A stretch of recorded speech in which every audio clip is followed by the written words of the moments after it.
Hello out there, everybody. Manny here at Area 503. And I hope you all have been well since our last video. In today's episode, I want to talk to you guys about a recent increase in the number of meteorites witnessed and documented all around the globe, and the exciting announcement of a green light on one of my favorite NASA projects that was defunded late last year.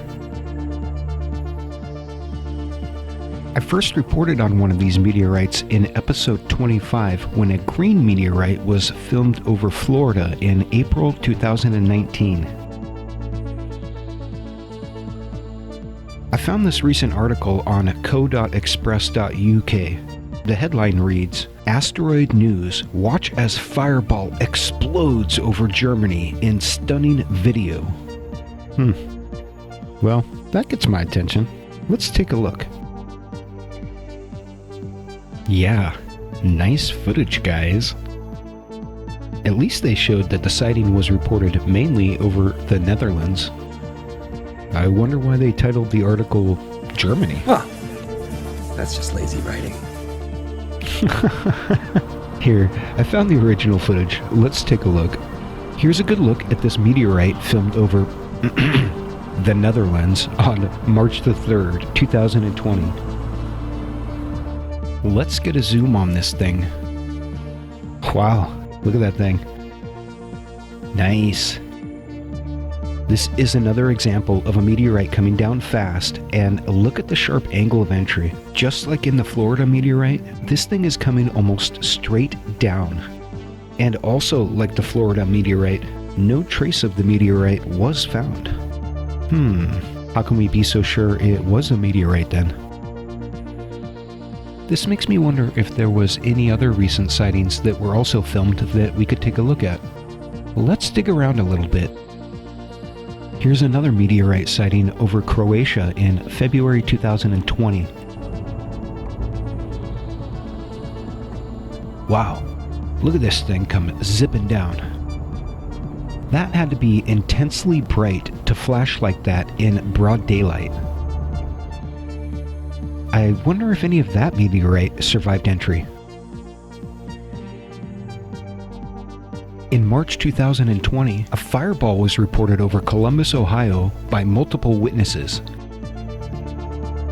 These things are coming down all over the place, and apparently they're coming down right in my own backyard, because on March 6th, two different fireballs were reported over Oregon and Southwest Washington. The first was caught on this Ring doorbell camera, and the second was filmed on this Nest footage. Damn, there's a lot more of these things than I first thought.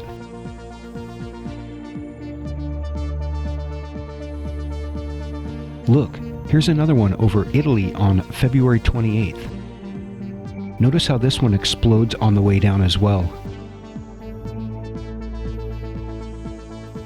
On March 7th over Spain, this bright green fireball was filmed by two different witnesses.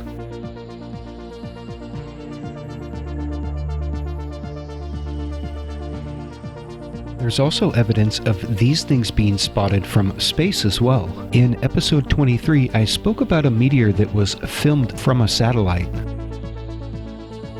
And here's a clip from 2017 where a meteor was filmed entering the atmosphere from the ISS as well.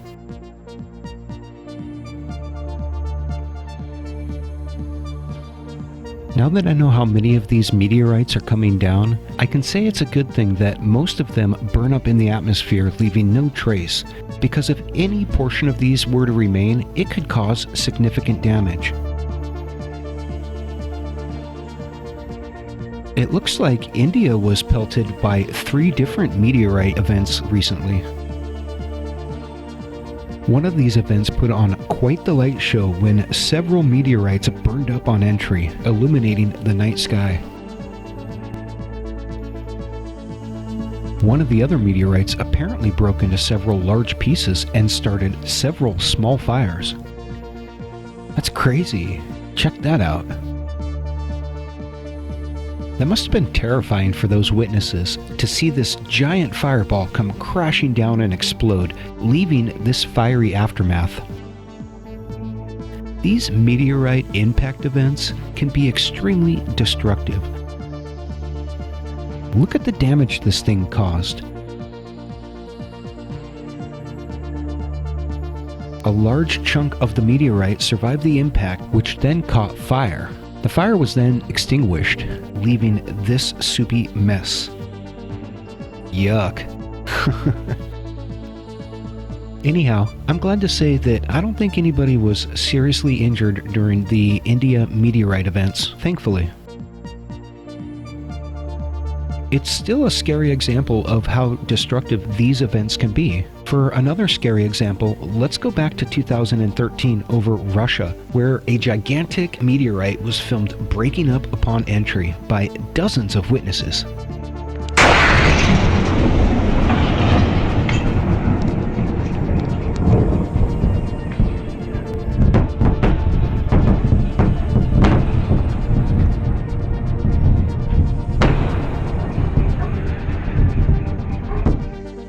Fortunately, this meteorite had an extremely shallow entry angle and it broke up mid-air, shattering into several large pieces that came down independently of each other.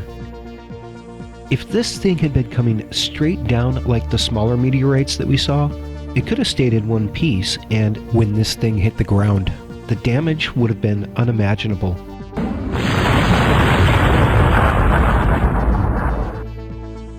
And so the citizens of Russia got pretty lucky that day, but they didn't completely escape harm. Several people were injured by flying glass and debris when the shockwave from the meteorite exploding blew out windows, set off car alarms, and scared the living crap out of a lot of people.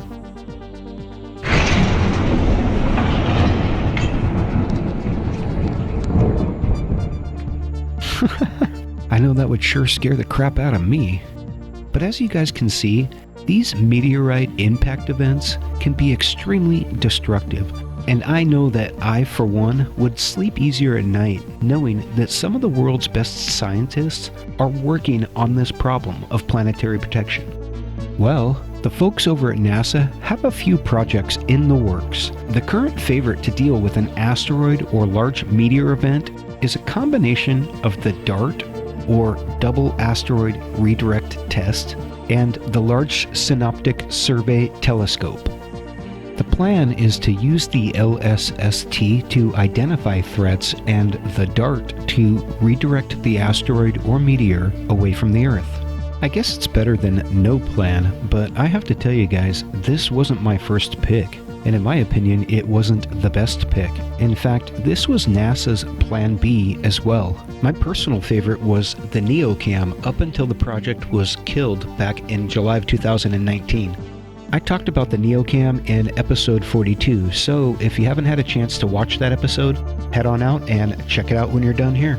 I'll talk more about NEOCAM in just a moment, but for now, I want to give you guys a little bit of history on the project and talk about its predecessor, NEOWISE, or the Near-Earth Object Wide-Field Infrared Survey Explorer. This thing's primary mission was to spend 10 months photographing 99% of the visible horizon, and it returned some amazing data to NASA and scientists back on Earth. NASA realized that they could use this satellite to also search for near-Earth objects, and so they attached an extended 1-month mission onto the project and tasked the satellite with searching for NEOs. At the end of these projects, the satellite was shut down for 2 years in a suspended hibernation mode. Back on Earth, scientists were busy going through the data collected by the project. And when they saw how many near-Earth objects were out there, they were stunned. So, in 2013, after 2 years, they decided to fire this satellite back up again and instructed the satellite to continue its search for near-Earth objects. Look at the data that NEOWISE collected over the next several years. Wow. Look at all those near-Earth objects. Some of them are meteors, Some of them are comets. Some of them are asteroids. Some of them are UFOs. Just kidding. But maybe they are. Look at this model of all the stuff flying around and realize these are just the near-Earth objects that we know about. That doesn't account for objects like Oumuamua, which come from outside of our solar system.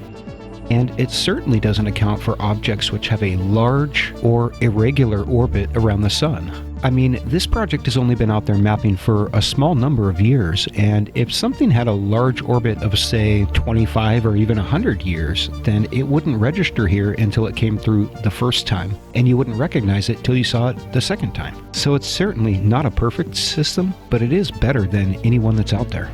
This project was a goldmine of information, and you can see why I was such a strong supporter of it. And you can see why I'm a strong supporter of the next phase of the project, NEOCAM. NEOCAM is a space-based telescope that will identify all of these NEOs and will type them by composition. Tell me that's not impressive. So not only will we know that these objects are out there, but we'll know what they're made of. And that information could be of vital interest when we start to consider the possibility of asteroid mining in the near future.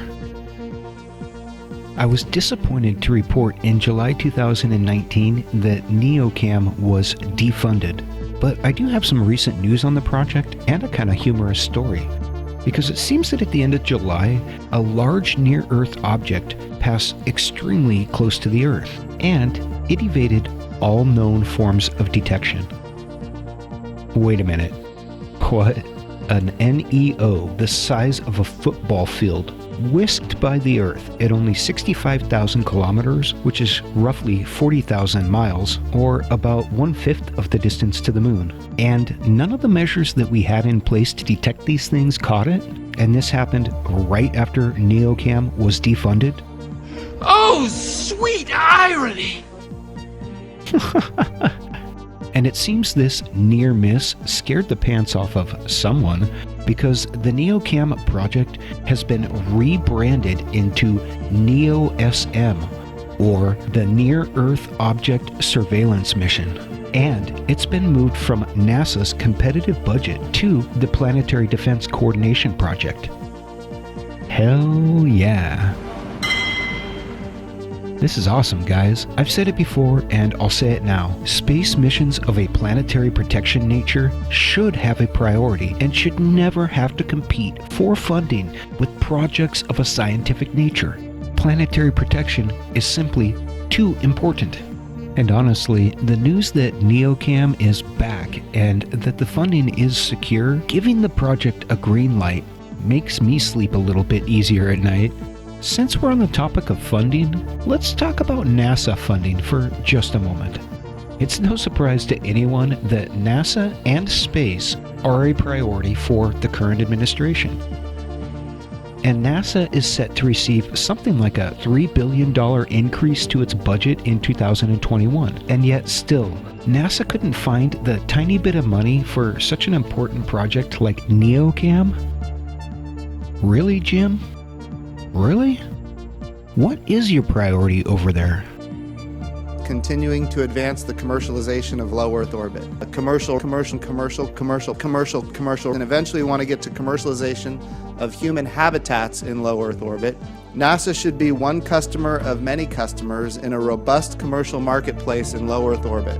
It's important for this country to focus on finding life on another world. We're not just doing this for money. We're doing it for a shitload of money. Well, I guess that's what you expect from a guy whose priority is to commercialize space. Great. Anyhow, for today, it seems like the NEOSM mission is back on track. And like I said earlier, I for one breathe easier and sleep a little better at night knowing that in the very near future, this satellite is going to be out there, looking out for us, day in and day out, ever vigilant, like a sentinel, just waiting to warn us of incoming danger. Why aren't we building 50 of these things? Well guys, for now, that's all I've got on the recent meteorite sightings and the near-Earth object surveillance mission. What do you guys think? Do you think that projects such as NEOCAM should be a priority in funding? Or do you think it's a waste of money? And what do you guys think about the recent increase in the amount of sightings of meteorites all over the globe? Is there an actual increase in the amount of meteorites that are hitting us? And if so, why? Or is it just because there's more cameras everywhere and everyone has a cell phone nowadays, so the number of meteorites is the same and people are just noticing it more and it's being documented more frequently? Let me know what you think in the comments section below. And if you haven't gotten a chance, hit that subscribe button and ring the bell to get notifications of new videos from the channel.